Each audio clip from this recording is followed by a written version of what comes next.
இந்த டாக் வச்சிருப்பாங்க. ஆனா அத சரியா வளர்க்காதவங்கன்னு பார்த்தாலே உங்களுக்கு தெரியும்ல. போய் சண்டை போட்டு வந்திருப்போம். போய் என்னன்னு சட்டைய பிடிச்சு கேள்வி கேட்கிறேன். நாயை வச்சிருக்கிற, அதை ஒழுங்கா பாதுகாத்து வளர்க்க தெரியாதா?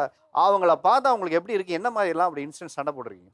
சார் எங்களோட 3 ஸ்ட்ரீட்ல வந்து ஒருத்தவங்க நாய் வளர்க்குறாங்க. ஆக்சுவலா பேருக்கு தான் அவங்க வச்சிருக்காங்க அத. எந்த ஒரு கவனிப்பும் கிடையாது. சாப்பாடு சரியா போடுறது கிடையாது. அவங்க வந்து ஏனோ தானோன்னு தான் வச்சிருந்தாங்க. அது 3 ஸ்ட்ரீட்ல கத்துறது எங்க வீட்ல கேட்கும் இங்க. ஸோ இதனால எனக்கு செம்ம இரிட்டேட்டிங் தான். நான் போயிட்டு எதுக்கு நீங்க வளர்க்குறீங்க? நீங்க வளர்க்காதீங்க. ஒழுங்கா பார்க்க முடியாதவங்க எதுக்கு நைட் எல்லாம் கத்திட்டே இருக்கும் சார். ஃபுட்டும் போட மாட்டாங்க. அது வெளியில பனியில இருக்கும், மழையில இருக்கும். அதுக்கு ப்ராப்பர் பிளேஸ் கூட இருக்காது. அந்த நாய்க்கு என் வீட்ல நான் போடுற மாரியே கொண்டு போய் போடுவேன். இப்ப அது எங்க வீட்டுக்கே வந்துருச்சு சார். ஓவராலா எங்க வீட்டுக்கே நாங்க கூட்டிட்டு வந்துட்டோம். உங்களால பார்க்க முடியல. நான் அவங்களே இப்போ குடுத்துட்டாங்களா? அவரு கண்டுக்கவே இல்ல சார். உங்க இஷ்டமா? அது இப்பவும் அவங்க ஓனர போய் பார்த்துட்டு காலையில அங்க இருக்கும். ஓகே. சாப்பிடுற டைம் கரெக்ட்டா எங்க வீட்டுக்கு வந்துரும். எல்லாருக்குமே எங்க வீட்ல வந்து 2 டாக், பெரிய டாக், 5 பப்பீஸ் இருக்கு. பிளஸ் இவரு ஒருத்தர் வருவார். சாப்பிடுற டைம் கரெக்ட்டா வரும். கரெக்ட்டா அவங்க வீட்டுக்கு போயிரும். திருப்பி சாப்பிடும்போது வரும். இப்போ நைட் ஃபுல்லா எங்க வீட்லயே இருக்க ஆரம்பிச்சிருச்சு. ஸோ பக்கத்துல பார்த்தீங்கன்னா, ஒரு ஜெர்மன் ஷெப்பர்ட் நாய் வந்து வளர்த்துட்டு இருந்தாங்க. எப்படி வளர்த்துட்டு இருந்தாங்க பார்த்தீங்கன்னா, மொட்டை மாடியில வெயில் அவ்வளோ ஒரு வெயிலு. ஒரு 11 மணிக்கு கட்டி போட்டு, அங்கேயே சாப்பாடு போட்டு, அது ஒரு பாத்ரூம் போறதுக்கு எதுவுமே இல்ல. அவ்வளோ வெயில்ல கன்டினியூஸா குலைச்சிக்கிட்டே இருக்கு. அது பசிக்கு குலைக்குதா, பாத்ரூம் போறதுக்கு குலைக்குதா, எது குலைக்குதுன்னே தெரியல. சார் இது மாரி நாய் வளர்க்குறீங்க. வளர்க்கனா வீட்டுக்குள்ள வச்சு வளங்க. மொட்டை மாடியில நீங்க இந்த டைம்ல நீங்க இருப்பீங்களா? கட்டி போட்டா உங்களால நிக்க முடியுமா? அது பாத்ரூம் வருதா, அங்கேயே பாத்ரூம் போகுது, அங்கேயே சாப்பிடுது. நீங்க அது மாரி பண்ணுவீங்களா? அப்படின்னு சொல்லிட்டு பயங்கரமா சண்டை அவர் கூட. அதுக்கப்புறம் அவர கழட்டி வீட்டுக்குள்ள போனேன் சார். அப்பதான் ஓரளவுக்கு எனக்கு திருப்தியா இருந்துச்சு. சூப்பர். இது மாதிரி தான் கேட்கிறேன் நான். டாக் ஓனர் செய்யும் தவறுகள். ஏன்னா டாக் வச்சிருக்கோம். என்னென்னலாம் தப்பு பண்றாங்க? ப்ராப்பர் ட்ரைனிங் யாரும் குடுக்க மாட்றாங்க சார். ஒரு வாட்டி கடிச்சதுக்கு அப்புறம் தான் அவங்களுக்கு அந்த அவேர்னஸே வருது. ஃபேமிலி மெம்பர்ஸோ இல்ல நெய்பரோ யாராவது கடிச்சதுக்கு அப்புறம் தான் ப்ராப்ளமே ஸ்டார்ட் ஆகுது. உங்களால் அந்த நாயை சரியா பராமரித்து வளர்க்க முடியல, நீங்களாம் நாயை வளர்க்காதீங்கன்றேன். வளர்க்காதீங்க, விட்டுடுங்க. உங்களால் பார்த்துக்க முடியாத ஆளுங்க நீங்கள் அதுக்கிட்டேயே போகக்கூடாது. யார் வளர்க்குறாங்களோ அவங்க வளர்க்கட்டும். எங்களை மாதிரி அனிமல் ஃபிட் ஆனவங்க, அது நல்லா வளர்க்குறவங்க தான் அதை வளர்க்கணுமே தவிர. இப்போ நீங்க என்ன நாய் வளர்க்குறீங்க? என்ன செலவு பண்றீங்க? சார் நான் வந்து நாய் எதுவுமே வளர்க்கல. ஆ. நான் பார்த்தேன்னா ஸ்ட்ரீட் டாகுக்கெலாம் வந்து லஞ்ச் கொடுத்துட்ருக்கேன்.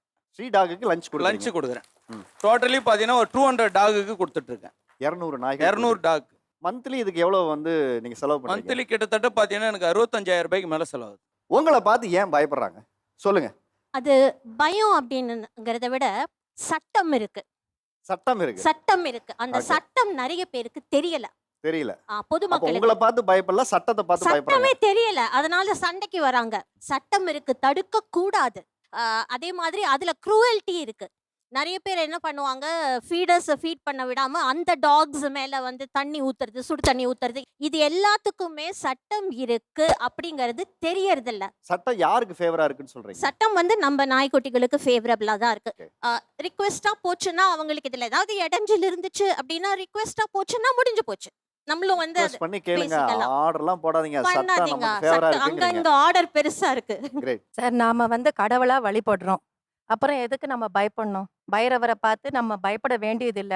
பொதுவா வந்து நம்ம அதுக்கு ஏதாவது தீங்கு செஞ்சாதான் அது நம்ம கிட்ட வரும். அன்பா பழகுங்க. மனிதர்களே நம்ம அன்புக்காக தான் ஏங்குகிறோம். இந்த குழந்தைங்கள்லாம் பாவம் அன்புக்கு தான் ஏங்குது. இல்ல நீங்க சொல்றது சரி. இப்போ எல்லாரும் அன்போட தான் நாய் வளர்க்குறோம். அதை யாருமே மறுக்கல. ஆனா அன்பா வளர்த்த நாய் பக்கத்து வீட்டுக்காரனையும் ரோட்ல போறவங்களையும் கடிச்சு வைக்கும்போது, குழந்தைங்களையும் கடிச்சு வைக்கும்போது, அது ஒரு பெரிய பிரச்சனை ஆயிடுது இல்லையா? சார் ஆக்சுவலா அப்படி நடக்கிறது வந்து அது வேணுமென்னே நடக்கிற விஷயம் அல்ல. ஏதாவது பிரச்சனை இருக்கும். மனிதர்களே இப்ப வந்து கோவப்பட்டா என்ன செய்றாங்க? அவங்களுக்கு பசி எடுத்தாலோ, அவங்களுக்கு கிடைக்க வேண்டிய அன்பு கிடைக்கலன்னா அவங்க எப்படி நடந்துக்கிறாங்க? அப்ப அப்ப அதை அது வளர்க்குறவங்களுக்கு தெரியணும்ல.